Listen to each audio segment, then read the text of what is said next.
What is sumo? I asked this question earlier this year to my friend, and this is how he responded. Isn't it just two fat guys rubbing bellies? This man is Shionofuji Mitsugu, the 58th yokozuna of the sport who retired in 1991. Yokozuna is the highest rank a sumo wrestler can attain.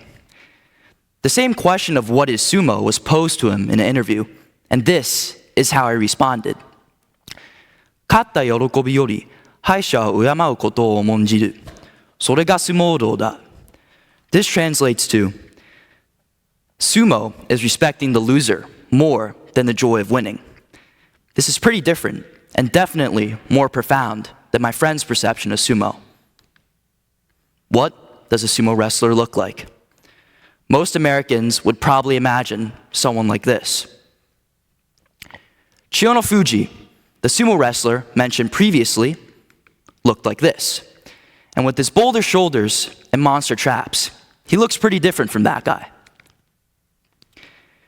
Being half Japanese and half American, I've been exposed to both perspectives of the sport. In this sense, I'd say I'm very much lucky, as I now have a more nuanced understanding of sumo's role in America versus Japan. And I'd like to share with you the main conclusion I've come to. The American perspective of sumo is flawed because it erases the complexities and intricacies of rich Japanese culture. It takes a part of the sport to represent the whole. It'll focus on the way the sumo wrestlers may look, or the weird clothes they wear. And in focusing on these things, these parts of the sport, the wonderful complexity of sumo is lost. So why do people choose to focus on these minute details about sumo? Well, I've come to find that sumo is often perceived as a joke sport here. In America, sumo might look like a fun costume you wear during Halloween, or a corporate event for some office bonding. And quite frankly, being raised here, I thought the same thing. I always thought sumo was super weird, until my first experience with sumo in Japan, when I went to sumo's main stadium in Tokyo, and I remember I was just in awe of how much attention sumo received in Japan, and how much it was respected. I also learned that my family loved sumo, which soon led to frequent sumo matches between myself and my uncle. Above all, I learned that sumo was never treated as a joke in Japan. As I got older, I realized that America's perception of sumo was incredibly different to how it really was. With sold-out arenas and sumo wrestlers who were treated like superstars. But why? Why, out of all sports in Japan, is sumo held on such a high pedestal? Well, the answer to this question dates back to the 8th century, when sumo was born as a Shinto ritual. When it was time to plant rice, sumo bouts were performed to appease the gods for a bountiful harvest. A failure to hold these sumo bouts was deemed disrespectful to the gods and was thought to lead to harvest droughts. Fast forward to the 17th century, the age of the samurai. Physical strength was a core value of the samurai, and as a result, sumo wrestlers who were very strong themselves were employed by the samurai. It was during this rise in sumo that it began to take on the form that we see today. With sumo's popularity growing, sumo matches were beginning to occur in greater frequency in order to raise money to construct shrines and temples. Sumo only grew greater with the emergence of woodblock prints depicting scenes from sumo matches. Soon, the job of a sumo wrestler was born. So the Japanese love it so much because they understand that sumo is not like an ordinary sport. It's a living embodiment of rich Japanese history. Let's look at some of the ways sumo's history influences the sport today. The dohyo, the stage on which the sumo wrestle, is covered with sand. Sumo wrestlers, before their match, throw a pinch of salt onto the stage. The same salt is placed at the entrance of buildings, which is said to ward off evil spirits. Both sand and salt represent purity in Shintoism. The dohyo itself is also considered a pure and sacred place, a reason why a 6-ton roof, which represents a Shinto shrine, is suspended above the stage. There's also a complex dohyo entering ceremony prior to the actual sumo. This ceremony is led by a Shinto priest wearing white robes to bless the dohyo. After this blessing, the sumo are introduced to the arena in a ring entrance ceremony. The lowest ranked enters the ring first and the highest rank last. At the end, the sumo wrestlers hold their hands up. This is an old samurai tradition to show that they are unarmed. After the ring entrance ceremony, the sumo wrestler does a warm-up in which he opens their legs wide and stomps. This tradition is rooted in Shinto rituals as well, and the stomping is said to scare away any demons around the stage. The attire the sumo wear also has roots in Shintoism. Yokozuna wear white zigzag strips of paper, exactly the same as the mulberry papers hanging at the entrance of Shinto shrines.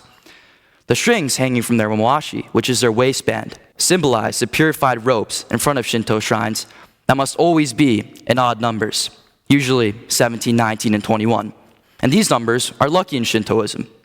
Examples of both these things are in these pictures of Hakuo, the 69th yokozuna of the sport. To continue with attire, I like to go back to the ring entrance ceremony that I talked about earlier. As you can see, their mawashi opens out at one end into a large apron, which is heavily embroidered with the sponsor of the sumo wrestler. For example, Bulgarian sumo wrestler Kotoshu was sponsored by a Japanese brand of yogurt, Bulgaria. This tradition goes back to the samurai age, when sumo were sponsored by their overlords, and the overlord's clan's crest would appear on their mawashi. Those were just some of the many ways that old Japanese tradition lives on in the sport today. And although this only scrapes the surface of the cultural and historical significance that is sumo, I truly hope you're beginning to realize that it's very different and far more profound than this. Going back to my main point, all the cool things I just showed you about sumo, that is the true beauty of sumo, and that is precisely why I believe the American perspective, which takes a part of the sport to represent the whole, is flawed. I'd also like to touch on another point. Not only does the American perspective undermine sumo's rich cultural heritage, but it also perpetuates a misconception that diminishes the physical rigor that is required in the sport. Reducing a sport that's so physically taxing to mere entertainment satirizes the years of training and dedication that sumo wrestlers endure. The sport places immense strain on the body, with competitors often weighing around 300 pounds. Because of their sheer mass, the potential for injuries is high, whether it's strains, fractures, or concussions. To reduce the risk of injury, flexibility is key, a reason why many sumo wrestlers, despite their size, can do a full split. Pretty impressive. It also goes without saying that along with flexibility, strength is important. After all, you have to be able to move around a 300-pound guy. To achieve this level of athleticism, it's no walk in the park. Sumo trains 6 hours a day, 6 days a week, with no breaks during the year. The training is so intense that they lose 10 to 15 pounds of sweat every session. So yes, I'm critical of how sumo is portrayed in the States, as it undermines both the cultural significance and physical rigor of the sport. But I'm in no way angered by it. In fact, I feel privileged to be half Japanese, as I've been given the special opportunity to see sumo in a different light. And I understand that most people have not had the opportunity to see the sport like I do. And this problem doesn't just apply to sumo. You see, the misperception of sumo is characteristic of a larger issue, the fetishization of Japanese culture. The tendency to reduce Japan to a collection of exaggerated and often inaccurately portrayed cultural elements can be seen in American media and popular culture.